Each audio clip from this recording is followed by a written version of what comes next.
আমি হস্তমৈথুন ছাড়তে পারছি না, টাচ ফোন ছেড়ে বাটন ফোন চালাচ্ছি, তবুও ছাড়তে পারছি না। মনে নারীদের ছবি ভেসে উঠে, আমাকে পরামর্শ উপদেশ দিন।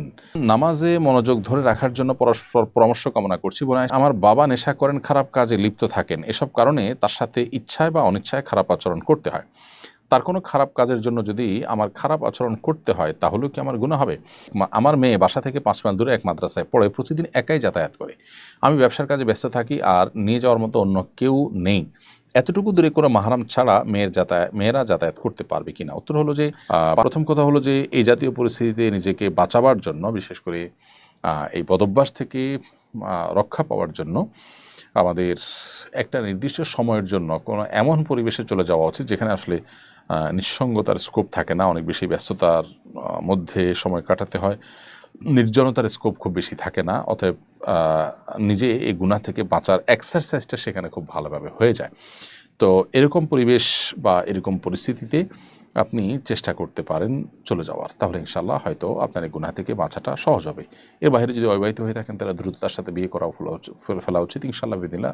সেটিও আপনাকে এই বদভ্যাস ছাড়তে সহায়ক ভূমিকা। ইসলাম নামাজে মনোযোগ ধরে রাখার জন্য অনেকগুলো উপায় আছে। তার মধ্যে একটা হলো নামাজের ডিউরেশন বা সময়সীমা বাড়িয়ে দেওয়া।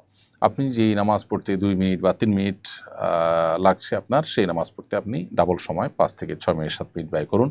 যে নামাজ পড়তে আপনার 10 মিনিট লাগছে, 4 রাকাত বিশিষ্ট নামাজ, সেটা পড়তে আপনি 15 মিনিট লাগানোর চেষ্টা করুন। ইনশাআল্লাহ দেখবেন নামাজের প্রতি মনোযোগ বাড়ছে। রুকুতে আপনি সচরাচর যে পরিমাণ সময় দেন, তার চেয়ে বেশি সময় দেওয়ার চেষ্টা করেন। রুকু থেকে উঠে যে পরিমাণ অপেক্ষা করেন, তার চেয়ে বেশি অপেক্ষা করেন। এভাবে আপনার নামাজের সময়সীমাকে বাড়িয়ে দিলে ইনশাআল্লাহ বিদিল্লাহ আপনার নামাজের প্রতি মনোযোগ বাড়বে। দ্বিতীয়ত, নামাজে যে দোয়া, জিকির এবং আল্লাহর কাছে যে সমস্ত নিবেদনগুলো আমরা পেশ করে থাকি, সেগুলোর বাংলা অর্থ যদি আমরা বুঝি এবং সেদিকে খেয়াল করার চেষ্টা করতে পারি, ইনশাআল্লাহ নামাজে মনোযোগ ধরে রাখা সহজ হবে। বোন মেহরিমা, আপনার প্রশ্ন উত্তর হলো যে, বাবা যদি খারাপ কাজও করেন, আপনি সন্তান হিসেবে তার সাথে খারাপ আচরণ করতে পারেন না। আপনার ইচ্ছার বাইরে যদি এরকম হয়ে যায়, তাহলে সেক্ষেত্রে আপনি তওবা করবেন এবং পরবর্তীর জন্য সাবধান হবেন যে সন্তান হিসেবে আপনি বাবার সাথে খারাপ আচরণ করতে পারেন না। তবে আপনি এই সমস্ত খারাপ আচরণ ছাড়া তাকে যদি এই সমস্ত কাজ থেকে বিরত রাখতে পারেন, সেটা নিজে বুঝিয়ে হোক, অন্য কারোর মাধ্যমে হোক, সেটা ডেফিনেটলি আপনার করা উচিত। কিন্তু আচরণ খারাপ করবার সুযোগ নেই, কারণ তিনি দিন শেষে আপনার বাবা, এবং তার দায় তিনি আল্লাহর কাছে দায়ী থাকবেন তার অপরাধের জন্য এবং জবাবদিহি করবেন। কিন্তু আপনি চেষ্টাটা করবেন, জাস্ট এটুকু হলো যে 5 মাইল যেহেতু সফরের দূরত্ব নয়, অতএব শরীর দৃষ্টিকোণ থেকে এতটুকু দূরত্ব মেয়েরা একাকী যাতায়াত করতে পারবে এবং এখানে মাহরাম থাকা আবশ্যক নয়। সফরের দূরত্ব যদি হয়, ধরুন 75 কিলোমিটার দূরে যাবে মেয়ে, তাহলে সেক্ষেত্রে তার সাথে একজন মাহরাম অবশ্যই থাকতে হবে। ভাই, বাবা, মামা, চাচা, দাদা, নানা, যারা তাদের মাহরাম, এরকম কোনো একজন পুরুষ থাকতে হবে সাথে, এবং এটা তার বডিগার্ডের মতো, তার নিরাপত্তার প্রয়োজনে, তার কোনো অনভিপ্রেত পরিস্থিতির মুখোমুখি যেন না হয়। মুসলিম নারী অনেক, তার মর্যাদা অনেক বেশি আল্লাহর কাছে এবং ইসলামের দৃষ্টিতে, অতএব সেজন্য একজন মাহরাম সাথে থাকার নির্দেশ ইসলাম করেছে। কিন্তু 5 মাইল দূরত্ব, এটা যেহেতু কোনো সফরের দূরত্ব নয়, অতএব এখানে একাকী যাতায়াত করতে পারে, মৌলিকভাবে এটি জায়েজ আছে। তবে নিরাপত্তার ঝুঁকি, আজকাল যে ফিতনা সংকুল সময়, এই সময়টাতে ব্যবসা বাণিজ্য বা অন্য ব্যস্ততার অজুহাতে মেয়েকে প্রতিদিন এরকম 5 কিলোমিটার মতো দূরত্ব একাকী আসা যাওয়া করতে দেওয়ার চাইতে তার সাথে একজন গার্ডিয়ান, একজন অভিভাবক বা কেউ না কেউ সাথে থাকা, এটা উচিত এবং তার নিরাপত্তার জন্য অধিকতর কল্যাণকর। আমি সৌদি আরবে থাকি, রাস্তায় পরিচ্ছন্নতার কাজ করি। এখানে যারা রাস্তায় কাজ করে তাদেরকে অনেকেই টাকা পয়সা দেয়, খাবার দেয়। এই টাকা ও খাবার কি আমার জন্য গ্রহণ করা জায়েজ হবে?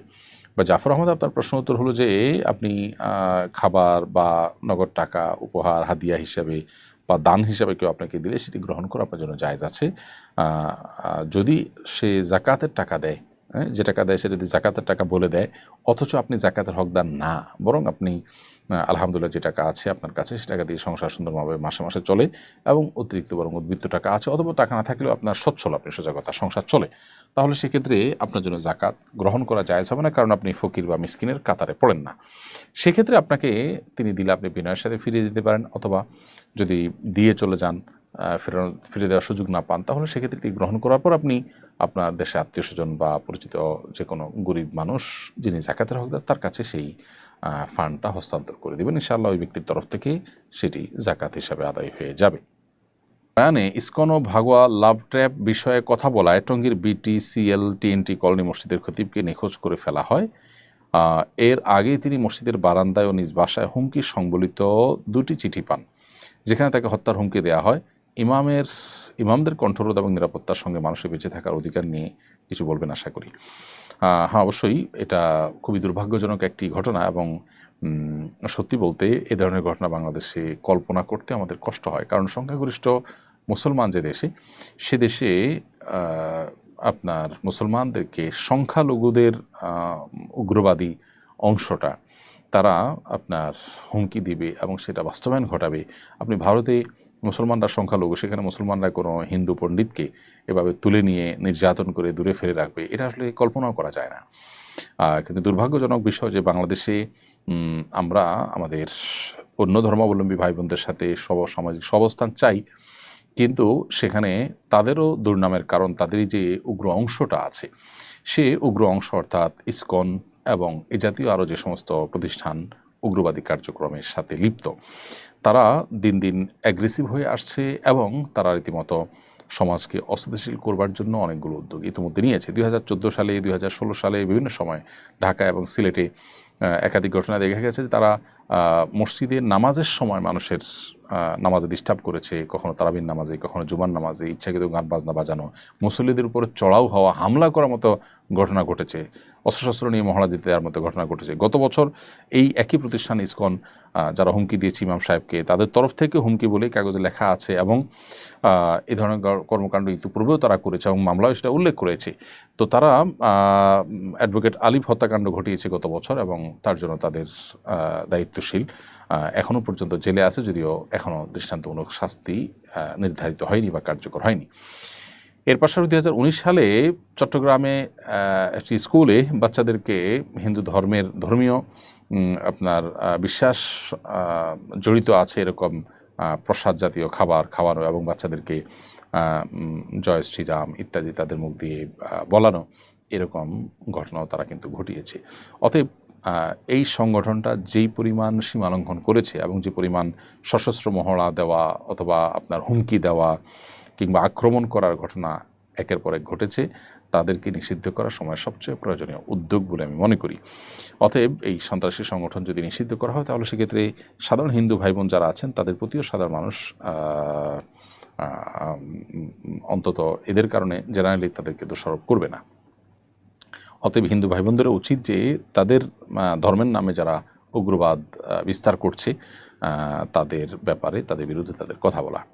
যে ইমাম সাহেবকে গুম করা হলো এবং পঞ্চগড়ে হেলিবোর্ড এলাকায় তার শেকল বাঁধা আপনার বিবস্ত্র শরীর পাওয়া গেছে, তাকে পাওয়া গেছে, সেটা স্থানীয়রা পুলিশকে খবর দেওয়ার পর তাকে উদ্ধার করা হয়েছে। এটা দুর্ভাগ্যজনক একটি বাস্তবতা এবং কর্তৃপক্ষ এ ব্যাপারে গড়িমসি না করে উপযুক্ত তদন্ত করে যথাযোগ্য দোষীদেরকে শাস্তির আওতায় আনা, আইনের আওতায় আনা, এটা তাদের কর্তব্য। অংশ আমরা আশা করছি সেটি তারা করবেন। যদি না করেন তাহলে দিন দিন মানুষের এমনি আইন এবং বিচারের প্রতি আস্থা তলানিতে, সেটি আরও যদি তলানিতে নেমে যায়, তাহলে সেক্ষেত্রে মানুষ আইন নিজের হাতে তুলে নেবে, যেটা সমাজের জন্য ভালো কিছু বয়ে আনবে না।